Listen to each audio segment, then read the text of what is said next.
Finally ব্যাংকের কাজ করে আমরা বেরিয়ে পড়লাম। আর ভিতরে খুব বড় একটা ইনসিডেন্টের হাত থেকে বেঁচে গেলাম। মানে ভীষণ আমার মতো যারা যারা ভিডিও দেখিস আমার একটু হাই করে দে। তাই একটা ভাইজির সাথে দেখা হলো, ও বলছে আমার ভিডিও দেখে, কিন্তু হাই করতে সে একটু লজ্জা পেয়ে গেল। Hello hello. তো আজকে যাচ্ছি একটুখানি ব্যাংকে, একটু দরকারি কাজ আছে।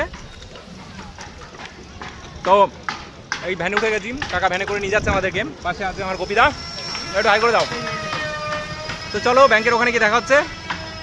তো ভ্যান থেকে নেমে গেলাম এখন, যেহেতু চৌমাথার আগে নামতে হবে। আর এটা হচ্ছে চৌমাথা।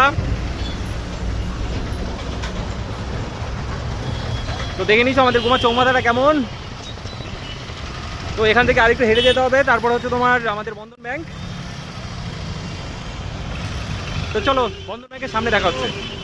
ফাইনালি ব্যাংকের কাজ করে আমরা বেরিয়ে পড়লাম। আর ভিতরে খুব বড় একটা ইনসিডেন্টের হাত থেকে বেঁচে গেলাম। মানে ভীষণ বড় একটা ইনসিডেন্ট ঘটেছিল আমাদের সাথে বলতে গেলে, আরেকটু হলে ফেসে যেতাম।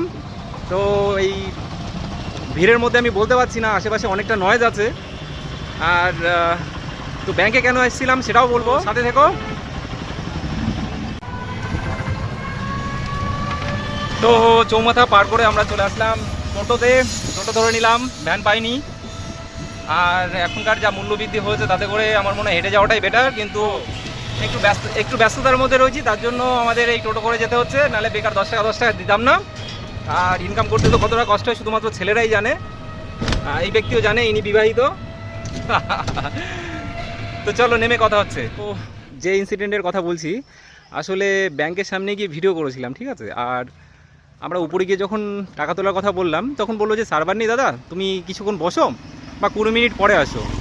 তো 20 মিনিট পরে যখন গেলাম, যাওয়ার সাথে সাথেই একটা দাদা বলে বসলো ওখানে যে তুমি কি ভিডিও করেছিলা, মানে খুব সিরিয়াসভাবে বলো যে তুমি কি ভিডিও করতে করতে উঠেছো বা ভিডিও করেছো। আমি বলছি হ্যাঁ দাদা, সামনে একটুখানি ভিডিও করেছিলাম, আমি তো ব্লগ করি। তাই বলে এটা করো না, ঠিক আছে, এটা কিন্তু ইলিগাল, তুমি কিন্তু ফেসে যাবে খুব। আর তুমি তোমার সাথে সাথে কিন্তু তোমার পরিবারও ফাঁসবে, কারণ বেশ কিছু সেন্সিটিভ আর রেস্ট্রিক্টেড এরিয়া আছে, সেখানটায় কোনো সময় ভিডিও করাটা ঠিক না।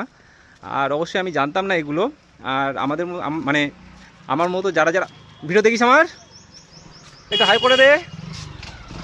তাই একটা ভাইজির সাথে দেখা হলো, ও বলছে আমার ভিডিও দেখে, কিন্তু হাই করতে সে একটু লজ্জা পেয়ে গেল। তো যেটা বলছিলাম, তো তোমরা যারা যারা মোটামুটি মানে নতুন ব্লগ শুরু করেছো, আর রেস্ট্রিক্টেড এরিয়া বা সেন্সিটিভ এরিয়াতে গিয়ে ভিডিও করার আগে অবশ্যই পারমিশন নিয়ে নিও। আর সত্যি কথা বলতে ব্যাংকে গেছিলাম কিছুটা টাকা তুলতে, একটু দরকার আছে। সাথে থাকলে অবশ্যই দেখতে পারবে যে কিসের জন্য গেছিলাম। তো দেখা হচ্ছে পরে ব্লগে। তোমরা সবাই ভালো থেকো, সাবধানে থেকো। আর আমার মতো কর্মকাণ্ড করো না, নাহলে কিন্তু ভেসে যাবে।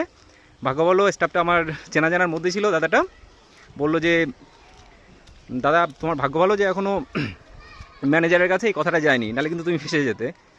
তো ওকে, টাটা, বাই বাই।